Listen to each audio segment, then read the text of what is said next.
Crime stories के साथ मैं हूं फलक चौहान और चंद दिन से सोशल मीडिया पर एक वीडियो वायरल हुई है जो 17 साला लड़की की है जिसका ताल्लुक झंग से बताया जा रहा है और 4 नौजवान उसको एक हॉस्पिटल में छोड़कर फरार हो जाते हैं। जब पता चलता है हॉस्पिटल में कि वो लड़की वहां पर अकेली मौजूद है और फिर ये बताया जाता है कि उस लड़की की डेथ हो चुकी है हॉस्पिटल आने से पहले।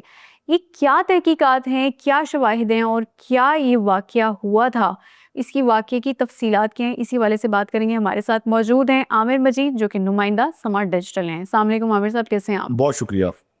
आमिर साहब, बहुत अफसोसनाक वाकया पेश आया, वीडियो वायरल हुई सोशल मीडिया पे और फिर इदारे हरकत में आए। ये क्या मामला था, जरा बताएं नाज़रीन। बिल्कुल ऐसा ही है फलक। कुछ आपने इंट्रो में कुछ बातें की हैं और कुछ चीज़ें ऐसी हैं जो सोशल मीडिया पर गर्दिश कर रही हैं जिनका हकीकत से कोई ताल्लुक नहीं है। बेसिकली ये 17 से 18 साल के दरमियान इस बच्ची की उम्र है और इसका नाम इशाल फातिमा है। झंग एक प्राइवेट कॉलेज है जिसकी ये फर्स्ट ईयर की तालबा हैं। यहाँ तक कि जो इत्तलात हैं और जो मालूमात जो सोशल मीडिया पर गर्दिश कर रही हैं वो बिल्कुल दुरुस्त हैं। अच्छा, इनके जो वालिद हैं उन्होंने कुछ सोशल मीडिया पर बयानात दिए हैं और उन्होंने यही कहा है कि कोई लड़का था जिसका नाम खलीलुर रहमान है, वो उनकी बेटी इशाल फातिमा को रोल नंबर स्लिप जो है दिलाने के लिए घर से लेकर गया था और उनकी बेटी फिर वापस नहीं आई। लेकिन फिर पुलिस का ये कहना कि बच्ची जो है वो DHQ झंग में ज़ेरे इलाज थी और वो इंतकाल कर गई, ये भी दुरुस्त नहीं है। बच्ची का जो इंतकाल है वो प्राइवेट अस्पताल में ही हो चुका था। ठीक है। बहुत सारी मिसकंसेप्शंस हैं। एक क्लेम ये भी किया गया it's a rape and murder case. बिल्कुल। Neither it's a rape, neither it's a gang rape अच्छा, और नॉर इट्स अ मर्डर। क्योंकि वीडियो जो वायरल हुई थी उसमें यही बताया जा रहा था कि उस बच्ची के साथ उन 4 नौजवानों ने रेप किया है और इसके अलावा तशद्दुद भी किया है और इसके अलावा डांसिंग पिल्स का भी जिक्र है और कुछ ऐसे भी मंशियात का इस्तेमाल है जो सोशल मीडिया की वीडियो में बताया जा रहा है। इसमें क्या हकाइक हैं? फलक शुरू से बात करते हैं। 4 जून को ये बच्ची दोपहर 1:30 बजे अपने घर से निकलती है और जैसे मैंने आपको पहले बताया कि इनके वालिद नाम ले रहे हैं एक शख्स का जिसका नाम खलीलुर रहमान है कि वो उनको उनके घर से लेकर गया। ठीक है। ठीक। पहले उन्होंने बताया कि ये रोल नंबर स्लिप लेने गई थी, लेकिन पुलिस को जो बयान दिया है और जो FIR में लिखवाया है वो उन्होंने ये बताया कि उनकी बेटी इशाल फातिमा दोपहर 1:30 बजे अपने घर से सिले हुए कपड़े दर्जी से लेने के लिए निकली थी। ठीक है। पहली बात ये। हाँ। फिर उसके बाद जो उनके वालिद हैं जो उन्होंने मुकदमा दर्ज करवाया है वो पुलिस को बताते हैं कि इनकी बेटी 4 जून दोपहर 1:30 बजे, मतलब 5 जून गुजर गई, बिल्कुल। 6 जून गुजर गई, 7 जून मतलब 3 रातें गुजरने के बाद वो थाना सेटेलाइट पहुंच जाते हैं। तो पुलिस भी हैरान हो जाती है और उनसे पूछती है कि आप 3 दिन से क्या कर रहे थे। तो बताया जाता है कि वो खुद अपनी बच्ची को जो है ढूंढने की कोशिश कर रहे थे और फिर उन्होंने एक और मौक़िफ़ भी इख्तियार किया कि अक्सर उनकी बेटी जो है अपने फ्रेंड्स की तरफ चली जाती थी, लेकिन एक दिन इससे ज़्यादा नहीं।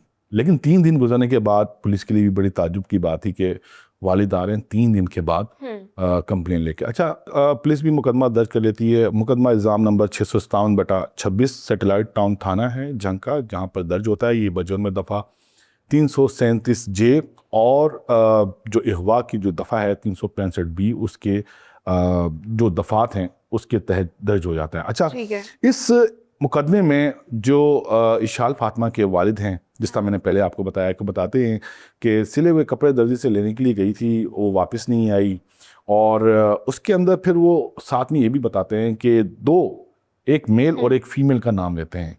एक लड़की है जिसका नाम दुआ है और एक लड़का है जिसका नाम हैदर है, उसका नाम लेते हैं और पुलिस को बताते हैं कि उनको शुबा है कि उनकी बेटी को अगवा किया गया है और किसने अगवा किया है, आया उन्होंने अगवा किया है या फिर उनको पता है कि किसने अगवा किया है। आमिर साहब, यहाँ पर एक और भी सवाल पैदा होता है, वो ये है कि जो 17 साला इशाल है, क्या वो अपने उन दोस्तों को जानती थी या दोस्त थे उनके, या फिर वो जो 4 नौजवान जो हॉस्पिटल छोड़ के गए हैं वो अनजान थे इशाल के लिए?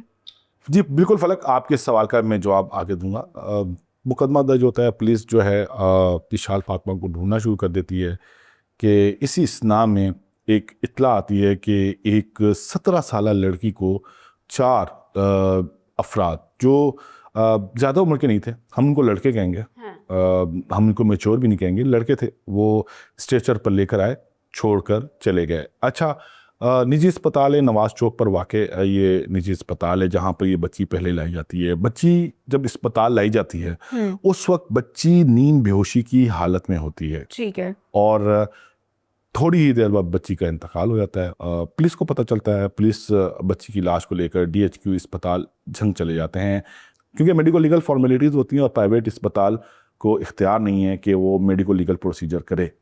और फिर फलक यहाँ से कहानी का आगाज़ होता है कि एक CCTV फुटेज मंजर आम पर आती है जिसमें देखा जाता है कि 4 लड़के, एक लड़का जो है, एक बच्ची जो कि उस फुटेज में भी देखा जा सकता है कि वो होश में नहीं है, उसको स्ट्रेचर पर उन्होंने बिठाया हुआ है और वो उसको अस्पताल में छोड़ रहे हैं और छोड़ने के बाद वहाँ से फरार हो रहे हैं। ठीक है, जैसे ही ये फुटेज मंजर आम पर आती है उसके बाद हमारे नेशनल मीडिया पर एक डिबेट शुरू हो जाती है, हमारा जो सोशल मीडिया वो भर जाता है और फिर तरह तरह की मुतज़ाद इत्तलात आना शुरू हो जाती हैं। सबसे पहले खबर आती है कि एक 17 साल बच्ची को झंग में इज्तिमाई जिनसी ज़्यादती का निशाना बनाया गया जिसके बायस वो इंतकाल कर गई। फिर उसके बाद मुख्तलिफ़ किस्म की खबरें आना शुरू हो गई कि मुल्ज़िमान फ़रार हो गए, केस CCD को फॉरवर्ड हो गया और CCD जो है वो मुल्ज़िमान को गिरफ़्तार कर रही है। इस तरह की चीज़ें फिर आहिस्ता आहिस्ता मीडिया पर आना शुरू हो गई। फलक ये बातें ही हो सकती हैं कि कोई अगर ये कहे कि उस बच्ची को इज्तिमाई ज़्यादती का निशाना बनाया गया, इसका जो एविडेंस है वो इसकी इनिशियल पोस्टमार्टम रिपोर्ट है। मकतूला की जो इनिशियल पोस्टमार्टम रिपोर्ट है उसके मुताबिक जो WMLO हैं, वुमेन मेडिकल लीगल ऑफिसर, वो ये बताती हैं कि जो मकतूला हैं उनके साथ कोई जिनसी अमल नहीं हुआ। मीन्स अगर उनके साथ कोई जिनसी अमल नहीं हुआ तो उनके साथ जिनसी ज़्यादती भी नहीं हुई और किसी ने मजमूई तौर पर उनको जिनसी ज़्यादती का निशाना भी नहीं बनाया। अच्छा, अब आते हैं आगे। आपका जो सवाल था फलक, वो बहुत इंपॉर्टेंट सवाल था कि पता चल रहा है कोई डांसिंग पिल्स या आइस वगैरह का इस्तेमाल।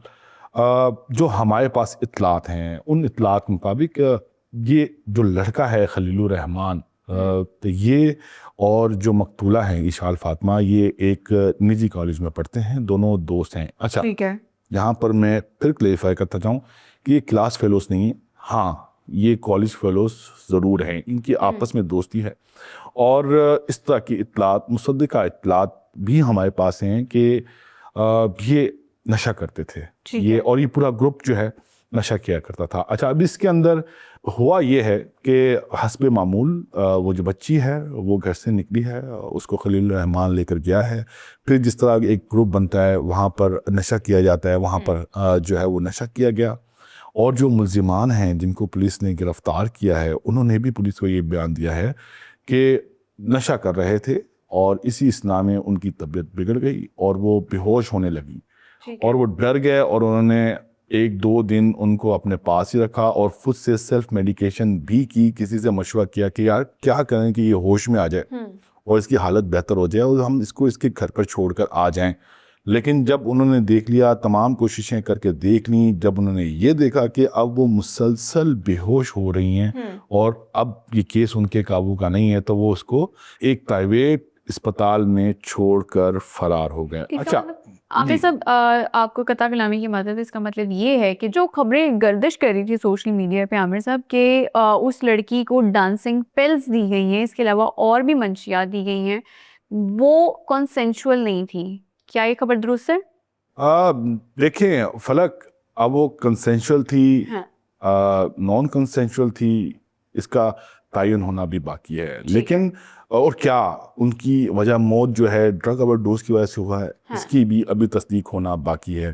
ठीक है, क्या उन्होंने वाकई कोई नशावर अद्वियात का इस्तेमाल किया, ये भी अभी कंफर्म नहीं है। क्या उनको कोई पॉइजनस चीज दी गई या उन्होंने कोई जहरीली चीज खाई, अभी इसका भी पता नहीं है। हाँ, नमूने लिए गए हैं, उसको पंजाब फोरेंसिक साइंस एजेंसी भेज दिया गया है, उसमें वेरीफाई हो जाएगा कि क्या ये ड्रग ओवरडोज था या फिर उनको कोई जहरीली चीज़ दी गई जिसकी वजह से उनकी मौत हुई। अच्छा, जो केस होते हैं इज्तिमाई ज़्यादती के, ये जिनसी ज़्यादती के जो केसेस होते हैं ना फलक, इसके अंदर हमने देखा है कि जो विक्टिम है उसके बॉडी मार्क्स पर कहीं ना कहीं तशद्दुद के निशानात होते हैं, क्योंकि ये जब आप बात करते हैं इज्तिमाई जिनसी ज़्यादती की तो ये कंसेंशुअल तो होता नहीं है, ठीक है, बाय फोर्स ही होता है। बिल्कुल।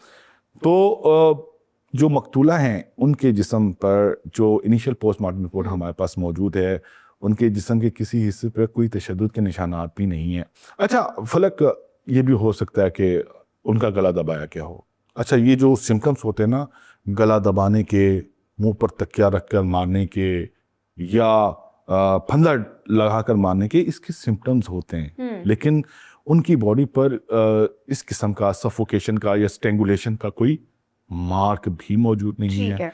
तो ये जो चीज़ें हैं इस तरफ इशारा करती हैं कि जब वो घर से बाहर थीं तो इसी दौरान या ड्रग ओवरडोज है, या उन्होंने कोई जहरीली चीज़ खाई है, या उनको खिलाई गई है, या उनको ज़बरदस्ती कोई ड्रग जो है वो दी गई है जिसकी वजह से उनकी मौत हुई है। हाँ, ये कहना कि उनका मर्डर हुआ है और उनके साथ इज्तिमाई जिनसी ज़्यादती हुई है, ये बिल्कुल गलत है। आमिर साहब, पुलिस की तफ्तीश अब तक कहाँ पहुंची और क्या वो 4 नौजवान गिरफ्तार हो चुके हैं? जी फलक, जो चारों जो नौजवान थे उनको पुलिस ने गिरफ्तार कर लिया। उनमें जो खलीलुर रहमान था वो भागकर लाहौर आ गया था, यहाँ से पुलिस ने उसको गिरफ्तार किया। बाकी जो 3 नौजवान थे उनको जंग से गिरफ्तार किया, और चारों का एक ही बयान है कि वो नशावर जो अद्वियात हैं उनका इस्तेमाल कर रहे थे, जिसके दौरान जो है वो मकतूला की हालत बिगड़ गई। अच्छा फलक, यहाँ पर नाज़रीन को एक और अपडेट भी देते हैं कि जिस तरह ही ये वाक़या मंज़र-ए-आम पर आया तो जो हुकूमत पंजाब है उसकी जानिब से ये केस जो है फौरी तौर पर क्राइम कंट्रोल डिपार्टमेंट CCB को दे दिया गया था।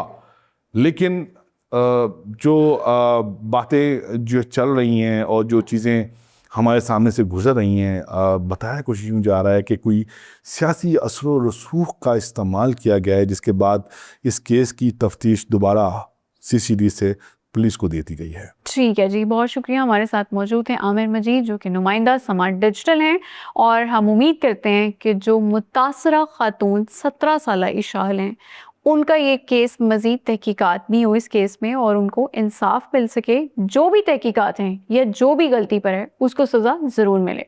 फलक चौहान को दीजिए इजाज़त, अगले एपिसोड में दोबारा मुलाकात होगी, तब तक के लिए अल्लाह हाफ़िज़।